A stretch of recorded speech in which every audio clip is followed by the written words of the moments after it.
بسم اللہ الرحمن الرحیم۔ پہلے سورہ بقرہ کا تعارف سن لیں۔ حضور کریم صلی اللہ تعالی علیہ وسلم جب ہجرت کر کے مدینہ منورہ میں تشریف فرما ہوئے تو یہ سورت نازل ہوئی۔ یہاں اسلامی دعوت کے جو مخاطب تھے وہ مکے کے باشندوں سے مذہبی، ذہنی اور عمرانی اعتبار سے مختلف تھے۔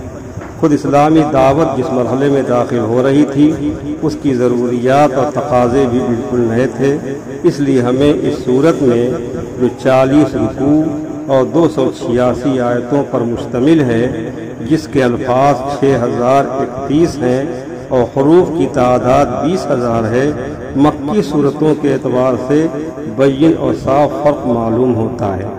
اہل مکہ مشرک اور بت پرست تھے، وحی، نبوت، قیامت وغیرہ کا کوئی تصور ان کے ذہن میں نہ تھا۔ قتل و غارت اور لوٹ مار میں فخر اور لذت محسوس کرتے تھے، اس لیے مکے میں جو صورتیں نازل ہوئیں ان میں انہیں عقائد باطلہ اور اعمال فاسدہ کی اصلاح پیش نظر تھی۔ مدینہ طیبہ جس کا پرانا نام یثرب تھا، یہاں کے اصلی باشندے وہ انصار تھے، لیکن قوت و اقتدار یہود کے ہاتھ میں تھا۔ اب انصار مذہبی اور ذہنی طور پر یہود سے بہت متاثر تھے۔ یہود چونکہ اہل کتاب تھے، اس لیے وحی، رسالت، قیامت، جنت، دوزخ وغیرہ پر ان کا ایمان تھا، لیکن بدقسمتی سے وہ اپنی قومی برتری کے نشے میں اس حد تک مست تھے کہ وہ یہ تصور ہی نہیں کر سکتے تھے کہ ان کے علاوہ نبوت کسی اور کو بھی عطا کی جا سکتی ہے۔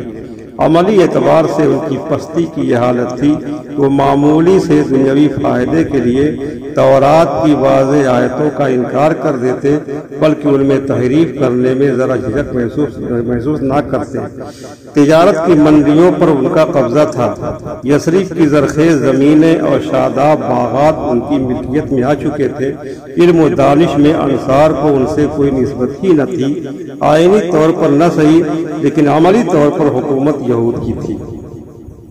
یہ حالات تھے جب رحمت دو عالم صلی اللہ علیہ وسلم نے مدینے میں قدم رنجہ فرمایا اور یہود و انصار کو اسلام کی دعوت دی۔ یہود تو تلملا گئے، انہیں اپنی عظمت و جلال کے محلات مسمار ہوتے دکھائی دینے لگے۔ کہاں ان کی خود بینی اور خود پرستی، اور کہاں ایک نئے دین کی قبول اور ایک نئے رسول کی اطاعت کی دعوت۔ یہود کیسے اس دین کو قبول کر لیتے؟ ان کے سامنے تو رکاوٹوں کے کئی پہاڑ تھے، ایک سے ایک بلند اور ایک سے ایک کٹھن۔ اب قرآن کا کام یہ تھا کہ ان رکاوٹوں کو دور کرے اور ان فلک بوس چوٹیوں کو پیوند خاک۔ اس لیے مدینہ طیبہ میں جو پہلی صورت نازل ہوئی اس کے کئی رکوع یہود کی اصلاح کے لیے وقف ہیں۔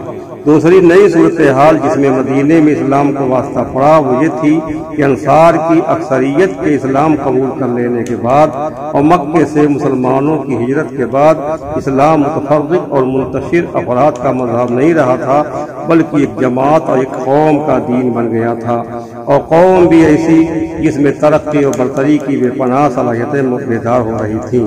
اب ضرورت اس بات کی تھی کہ ایسے مضبوط خطوط پر ان کی تنظیم کر دی جائے کہ کثرت وحدت میں کھو جائے اور کوئی گوشہ ایسا نہ رہے جس میں بد نظمی اپنے قدم جما سکے۔ اب اسے ضرورت تھی ایسے قانون کی جو ان کے دیوانی اور فوجداری مقدمات کا فیصلہ کرے، ایسے اقتصادی نظام کی جو عدل و انصاف پر مبنی ہوتے ہوئے معاشی خوشحالی کا ضامن ہو، سیرت و اخلاق کے ایسے قالب کی جس میں ملت کا ہر فرد اپنے کردار کو ڈھالے تاکہ اس کی خوبیاں اور نیکیاں اجتماعی رنگ اختیار کر لیں۔ اسے ضرورت تھی ایسے قانون کی، ایسے آئین کی جس پر ان کی عالمگیر سیاست کی بنیاد مضبوط رکھی جائے۔ ان اہم ضروریات کے پیش نظر اس صورت میں قانون، اخلاق اور آئین اور سیاست کے بیشتر قواعد و ضوابط بیان فرما دیے گئے ہیں۔ ایک اور چیز بھی غور طلب ہے، مکی زندگی میں تو مسلمان کفار کے ظلم و ستم سہتے اور چپ ہو جاتے، مدینہ طیبہ میں جب مسلمان اکٹھے ہو گئے تو کفار نے اپنی اجتماعی طاقت سے اسلام کو مٹانے کا عزم کر لیا۔ ادھر اللہ تعالیٰ نے بھی اپنے بندوں کو کفر سے ٹکر لینے کی اجازت دے دی اور انہیں یہ بتا دیا کہ اپنی بے کسی اور بے بسی اور مخالف کی قوت و سطوت سے مت گھبراؤ، فتح یاب تو وہی ہوتا ہے جس کے شامل حال میری تائید اور نصرت ہوتی ہے اور وہ تمہارے ساتھ ہے۔ یہ یقیناً تم ہی غالب و منصور ہو۔ ملت اسلامیہ کے لیے قبلہ کا تعین بھی کردی فرما دیا تاکہ ان کی توجہات کا ظاہری مرکز بھی ایک ہی ہو جائے اور ان کی عبادتیں انتشار کا شکار ہو کر اپنا جماعتی حسن ناک کھو دیں۔ اگر ان باتوں کو ملحوظ خاطر رکھتے ہوئے آپ سورہ بقرہ کا مطالعہ کریں گے تو شاید زیادہ مفید ثابت ہو۔ بسم اللہ الرحمن الرحیم۔ سورۃ البقرۃ مدنیۃ وہی 286 آیۃ و 40 رکوعا۔ سورہ بقرہ مدنی ہے، اس میں 286 آیتیں ہیں اور 40 رکوع ہیں۔ سورہ بقرہ کا تعارف ہو چکا، اب اس کا ترجمہ اور تفسیر بیان کی جاتی ہے۔ بسم اللہ الرحمن الرحیم، اللہ کے نام سے شروع جو بہت ہی مہربان ہمیشہ رحم فرمانے والا ہے۔ الف لام میم۔ الف لام میم حروف مقطعات میں سے ہے۔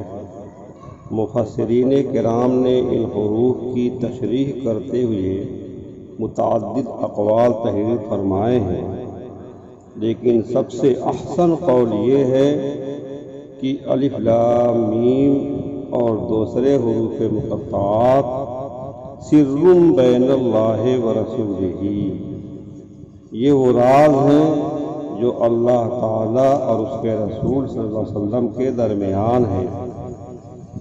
صاحب روح المعانی فرماتے ہیں کہ ان حروف کا صحیح مفہوم اللہ جانتا ہے اور اللہ کے بتانے سے نبی کریم صلی اللہ علیہ وسلم جانتے ہیں اور اولیاء کاملین بھی جانتے ہیں۔ اولیاء کاملین کو یہ علم بارگاہ رسالت سے عطا ہوتا ہے۔ بعض اوقات یہ حروف خود اپنے اسرار کو اولیاء کرام سے بیان کر دیتے ہیں، جیسے یہ حروف اس ذات پاک سے گویا ہوتے تھے جس کی ہتھیلی میں کنکریوں نے اللہ تعالیٰ کی تسبیح بیان کی تھی۔ ذالک الکتاب، یہ ذی شان کتاب، یہ عظیم الشان کتاب، یہ بلند رتبہ کتاب، اس سے مراد قرآن کریم ہے۔ ذالکہ اگرچہ عام طور پر اس مشار الیہ کے لیے استعمال ہوتا ہے جو دور ہو، لیکن ایسے مشار الیہ کے لیے بھی یہ استعمال ہوتا ہے جو حصاً تو نزدیک ہو لیکن اپنی شان اور رتبے کے اعتبار سے بہت بلند اور دسترس سے بہت دور ہو۔ اس لیے ترجمہ میں قرب حصی اور بود رتبی دونوں کا لحاظ کرتے ہوئے یہ کیا گیا، یہ ذی شان کتاب، یہ بلند رتبہ کتاب۔ لا ریب فیہ، ذرا شک نہیں اس میں کوئی شک کی جگہ نہیں۔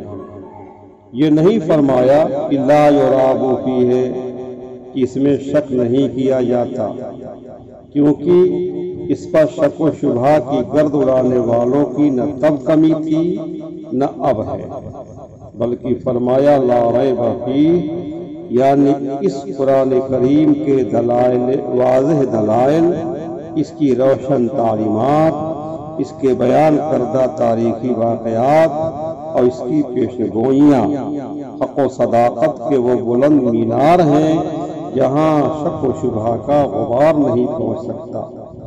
اگر کوئی شبہ کرتا ہے تو یہ اس کی اپنی کج فہمی اور کور ذوقی ہے۔ اگر یرقان کے بیمار کو ہر چیز پیلی دکھائی دے تو یہ اس کی آنکھوں کا قصور ہے، ہر چیز تو پیلی نہیں ہوتی۔ ھدی للمتقین، یہ ہدایت ہے پرہیزگاروں کے لیے۔ اگرچہ قرآن کریم ھدی للناس ہے، یعنی سارے انسانوں کے لیے پیغام ہدایت ہے، لیکن اس کی ہدایت سے فائدہ چونکہ پرہیزگار ہی اٹھاتے ہیں، اس لیے یہاں اس لحاظ سے تخصیص کر دی کہ یہ پرہیزگاروں کے لیے ہدایت ہے، اور ایسا استعمال ہر زبان میں عام ہے۔ متقین تقویٰ سے بنا ہے۔ تقویٰ کا لغت میں تو یہ معنی ہے کہ نفس کو ہر ایسی چیز سے محفوظ کرنا جس سے ضرر کا اندیشہ ہو، اور عرف شرع میں تقویٰ کہتے ہیں ہر گناہ سے اپنے آپ کو بچانا۔ تقویٰ کے درجے مختلف ہیں، ہر شخص نے اپنے درجے کے مطابق اس کی تعبیر فرمائی ہے، اور سب سے مؤثر اور آسان تعبیر یہ ہے کہ التقویٰ اللہ یراک اللہ حیث نہاک ولا یفقدک حیث امرک، یعنی تیرا رب تجھے وہاں نہ دیکھے جہاں جانے سے اس نے تجھے روکا ہے، اور اس مقام سے تجھے غیر حاضر نہ پائے جہاں حاضر ہونے کا اس نے تجھے حکم دیا ہے، یعنی اس کے سارے اوامر پر عمل کرے اور اس کے نواہی سے بچے۔ یہ ہے تقویٰ۔ یہ دو آیتیں ہیں، الف لام میم مستقل ایک آیت، اور ذالک الکتاب لا ریب فیہ ھدی للمتقین یہ دوسری آیت ہے، باقی تفسیر بعد میں ہوگی۔